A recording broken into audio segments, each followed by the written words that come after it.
Dear students, today is Friday. Last Friday, we have started with 7th chapter from your science textbook, that is motion, force and work. Under that, we have seen motion, distance and displacement, speed and velocity, how to calculate distance, displacement, velocity, speed, etc. Also, we have seen average velocity and instantaneous velocity. Now today we are going to start with new point, new concept, that is acceleration. Now what do you mean by acceleration? The change in velocity per second is called acceleration.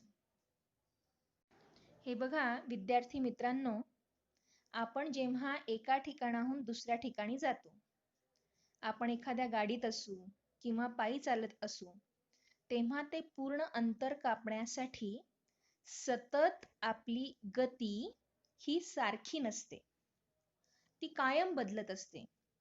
तर change in velocity म्हणजे जी काही आपली velocity change झालेली आहे, ती velocity divided by time taken for change, म्हणजे आपला जो काही वेग बदललेला आहे, त्या बदललेल्या वेगाला लागणाऱ्या कालावधीने जर आपण डिवाइड केलं तर आपल्याला ॲक्सेलरेशन किती झालं हे समजतं.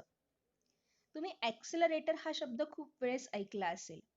You know that the truck driver increases or decreases the velocity of the truck by means of the accelerator.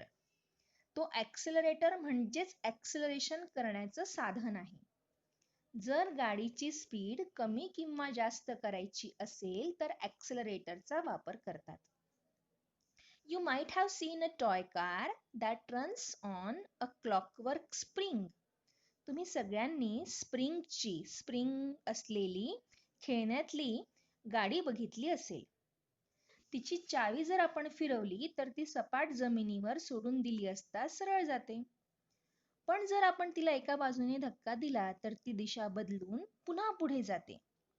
समजा पुढे भिंतीला धडकली तर थांबते. हा बदल कसा घडला? त्या मोटारीचा बाहेरील कशाशी तरी संपर्क आल्याने. फुटबॉलच्या मैदानावर सरळ जात असणाऱ्या चेंडूची दिशा कशी बदलते? एखादा खेळाडू तो चेंडू पायाने ढकलून त्याची दिशा बदलताना आपण पाहतो. दिशा बदलण्यामुळे त्या चेंडूचा वेग बदलतो, वेलॉसिटी बदलते. या बदलणाऱ्या वेलॉसिटीला त्वरण म्हणजेच ॲक्सेलरेशन असं म्हणतात.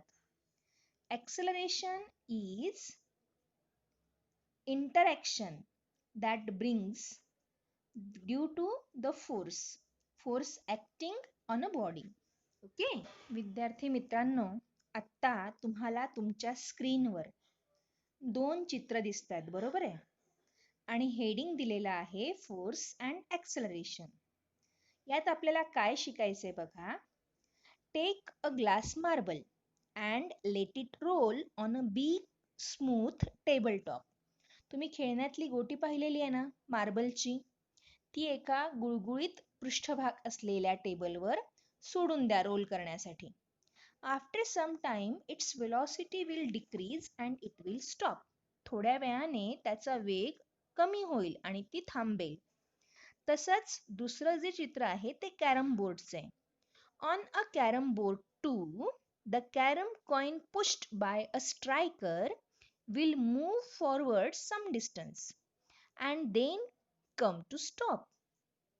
त्याचप्रमाणे कॅरम बोर्डवर सुद्धा जेव्हा आपण स्ट्रायकरने एखाद्या कॉइनला स्ट्राईक करतो तेव्हा तो पुढे जातो आणि थोड्या वेळाने थांबतो. If the coin is pushed after applying talcum powder to the carom board, it will keep moving for a longer time. समजा आपण त्या कॅरम बोर्डवर पावडर टाकली तर मात्र ती गोटी जरा जास्त वेळ पुढे जाते. याचं कारण काय? तर त्या कॉइनमध्ये आणि कॅरम बोर्डमध्ये होणारं फ्रिक्शन ते कमी होतं त्या talcum पावडरमुळे. If the friction between the carom board and the coin is reduced, जर कॅरम बोर्ड आणि कॉइन यांच्यातलं फ्रिक्शन म्हणजे घर्षण जे एकमेकांना ते घासल्या जातात ते आपण कमी केलं, the coin keeps moving for a longer time, तर तो कॉइन जास्त वेळासाठी पुढे जातो. It would mean that if no force of friction is acting on a moving body, याचा अर्थ असा होतो की एखाद्या मूव्हिंग बॉडीवर जर आपण कुठलाही फोर्स फ्रिक्शन सारखा अप्लाय केला नाही, it will keep on moving with a constant velocity, तर ते कायम सतत त्याच वेलॉसिटीसह मूव्हिंग स्टेटमध्ये राहील. The scientist Sir Isaac Newton was the first to study force and the resulting acceleration. Sir Isaac Newton हे बल आणि त्यामुळे घडणाऱ्या एक्सेलरेशनचा अभ्यास करणारे पहिले शास्त्रज्ञ होते. त्यांचा Newton's first law of motion आपल्याला शिकायचा. बघा, लॉ काय आहे तो तुमच्या स्क्रीनवर तुम्हाला दिसतोय. लॉ म्हणजे नियम. If no force is acting on a body, its velocity does not change. That is, the body does not accelerate. In other words, if a body is stationary, it will remain stationary. And if it is in motion, then it will continue moving with the same velocity and in the same direction. याचा अर्थ असा होतो, एखाद्या वस्तूवर जर force लावला नाही तर त्या वस्तूची वेलॉसिटी म्हणजे वेग बदलत नाही, म्हणजेच त्याचं ॲक्सेलरेशन होत नाही. वेगळ्या शब्दात सांगायचं झालं तर फोर्स लावला नसताना जर एखादी वस्तू स्थिर असेल, स्टेशनरी असेल, तर ती स्थिर राहते, आणि जर ती मूव्हिंग असेल, तिला जर गती असेल, तर ती सतत त्याच गतीने पुढे जात राहते. You have learned what is meant by force. तुम्ही फोर्स म्हणजे काय हे शिकले आहात. You have seen that a body is accelerated due to force. तुम्ही हे सुद्धा शिकले आहात की एखादी बॉडी ॲक्सेलरेशनमुळे, फोर्समुळे ॲक्सेलरेट होते. सपोज, समजा you place 1 kilogram standard weight on a surface with no friction. जर एखाद्या अजिबात घर्षण न होणाऱ्या पृष्ठभागावर आपण 1 किलोग्राम एवढं स्टँडर्ड वेट ठेवलं and pull it with an acceleration of 1 meter per second square, आणि जर त्याला 1 मीटर म्हणजे हलवलं एका मीटरने पर सेकंड स्क्वेअर एवढ्या टाइम चेंज मध्ये, then the force applied is called 1 Newton. हे लक्षात ठेवा की फोर्सचं MKS सिस्टीम मधील युनिट हे न्यूटन आहे, तर CGS सिस्टीम मधील युनिट हे डायन आहे. आता तुम्हाला काय करायचंय बघा, ट्राय दिस असं म्हटलंय. Place a weight of 1 kilogram on a smooth wooden table. एका गुळगुळीत पृष्ठभाग असलेल्या लाकडी टेबलवर 1 किलोग्रामचं वजन ठेवा. Spread some talcum powder evenly on the table. त्या टेबलवर इव्हनली म्हणजे सर्वत्र सारखं टॅल्कम पावडर शिंपडा किंवा टाका. Now pull the 1 kilogram weight with an acceleration of 1 metre per second square. आता ते 1 किलोग्रामचं वजन असलेली वस्तू 1 मीटर पर सेकंड स्क्वेअर एवढ्या ॲक्सेलरेशननी ओढा. Again pull it with an acceleration of 2 metre per second square. पुन्हा एकदा ती 2 मीटर पर सेकंड स्क्वेअर एवढ्या ॲक्सेलरेशननी ओढा. It means that now you have applied a force of 2 Newton. आता याचा अर्थ असा झाला आहे की तुम्ही ती वस्तू 2 न्यूटन एवढ्या फोर्स त्यावर लावला आहे. You will have to take many trials for this experiment. बघा, तुम्हाला हा प्रयोग करायचा असेल तर बऱ्याच वेळेला प्रयत्न करून बघावा लागेल. We have learned about the relationship between the displacement of a body resulting from the force applied to it, and the work done. पुन्हा एकदा सांगते, वस्तूवर लावलेला फोर्स, त्यामुळे त्याचं होणारं डिस्प्लेसमेंट आणि वर्क यांचा एकमेकांशी काय संबंध आहे हे आपण मागच्या वर्षी शिकलो आहोत. त्याचप्रमाणे we have also learned about the work energy relationship. Work आणि एनर्जी मध्ये काय रिलेशन आहे ते पण आपण शिकलो आहोत. आपण काय म्हटलं होतं? The ability to do work is called energy. कार्य करण्याच्या क्षमतेला ऊर्जा असं म्हणतात. आता मात्र आपल्याला काय शिकायचंय बघा. Unit of force. In SI system, the unit of force is 1 Newton. And in CGS system, the unit of force is 1 dyne. आपण थोड्या वेळाच्या आधी फोर्स, वर्क, डिस्प्लेसमेंट या सगळ्या गोष्टी बघत होतो. त्यापैकी फोर्सचं युनिट हे न्यूटन आणि डायन असं आहे. आता आपल्याला फोर्स, डिस्प्लेसमेंट आणि वर्क यांच्यातला संबंध शिकायचा आहे. In figure, alongside a string attached to a wooden block on a table is passed over a pulley and tied to a weight. तुम्हाला बाजूच्या आकृतीमध्ये काय दिसतंय बघा. एक लाकडी ठोकळा आहे. तो ठोकळा टेबलावर ठेवून दोरी लावून ती कप्पीवरून नेऊन वजनाला बांधली आहे.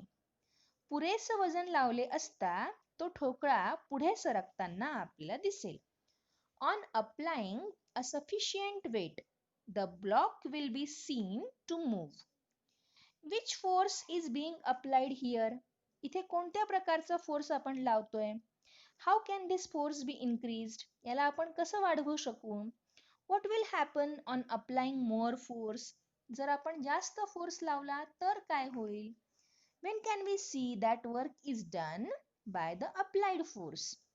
आता इथे कार्य झालं आहे असं आपण कधी म्हणू शकतो? If the block moves forward, समजा तो लाकडी ठोकळा पुढे सरकला, we can say that it has been displaced. तर त्याचे डिस्प्लेसमेंट झालं आहे असं आपण म्हणतो. Due to the displacement, we say that the force has done some work. Displacement झालं असल्यामुळे इथे कार्य झालं आहे, वर्क झालं आहे फोर्समुळे असं आपण म्हणू शकतो. Can we measure this work? आपण हे किती वर्क झालं आहे इथे मोजू शकतो का? We know that work done depends on the force and the displacement. किती काम झालं आहे हे फोर्सवर आणि डिस्प्लेसमेंटवर डिपेंड आहे. त्यासाठी एक फॉर्म्युला आहे, तो फॉर्म्युला आता आपण बघणार आहोत. बघा, work done by the force is equal to, म्हणजे जर आपल्याला त्या लावलेल्या फोर्सने किती कार्य झालं आहे हे बघायचं असेल तर ते कॅल्क्युलेट कसं करतात? Force applied to the body into displacement of the body. म्हणजे जे काही फोर्स आपण लावला आहे इनटू त्याचं डिस्प्लेसमेंट किती झालंय, त्या वस्तूने आपली जागा किती बदलवली आहे, या दोघांचा गुणाकार करायचा. आता फोर्सचं युनिट आहे न्यूटन आणि डिस्प्लेसमेंटचं युनिट आहे मीटर. आता न्यूटन आणि मीटर यांचा गुणाकार केला तर आपल्याला वर्कचं युनिट मिळेल. पण त्यासाठी in SI system the unit of work is set to be joule and in CGS system the unit of work is erg. आता बघा, if a force of 1 Newton parallel to the surface of the table is applied to a wooden block on the table. समजा एखाद्या block जो टेबलवर ठेवला आहे त्यावर आपण टेबलास पॅरलल असा 1 न्यूटन एवढा फोर्स लावला and the block is displaced by 1 meter. आणि जर तो ब्लॉक 1 मीटरने डिस्प्लेस झाला, त्याचं डिस्प्लेसमेंट झालं, then it can be said that the force has done 1 joule of work. तर त्या फोर्स लावलेल्या फोर्सने 1 जूल एवढं वर्क केलेलं आहे असं आपण म्हणू शकतो. In this example, the displacement is in the direction of force. इथे जे काही डिस्प्लेसमेंट झालं आहे ते लावलेल्या फोर्सच्याच डायरेक्शन मध्ये झालेलं आहे. तर विद्यार्थी मित्रांनो, इथे आपण acceleration, the relationship between force and acceleration, the relationship between force, displacement and work, हे सगळं बघितलं. युनिट ऑफ फोर्स बघितले, युनिट ऑफ वर्क बघितलं आणि इथे आपलं हे चॅप्टर संपलेलं आहे. यानंतर पुढच्या शुक्रवारी आपण 8th चॅप्टर स्टॅटिक इलेक्ट्रिसिटी सुरू करणार आहोत. त्यापूर्वी तुम्ही तुमच्या टेक्स्टबुकचं पेज नंबर 48 आणि 49 वाचणार आहात. त्याचप्रमाणे या चॅप्टरच्या मागे जी काही एक्सरसाइज दिलेली आहे त्यातले प्रश्न जर तुम्हाला त्यांची उत्तरं सहज शोधता आली, यामध्ये काही काही गोष्टी खूप सोप्या आहेत. फिल इन द ब्लँक्स आहे, from the groups B and C choose the proper word आहे. तुम्हाला फक्त जोड्या लावण्यासारखं करायचंय. तर जे प्रश्न तुम्हाला सहज सोडवता येतील त्या सर्व प्रश्नांची उत्तरं तुम्हाला स्वतःला तुमच्या क्लासवर्कच्या वहीमध्ये लिहायची आहेत. आणि मग आपण आता पुन्हा भेटूया पुढच्या शुक्रवारी 8th चॅप्टर सोबत, दॅट इज स्टॅटिक इलेक्ट्रिसिटी.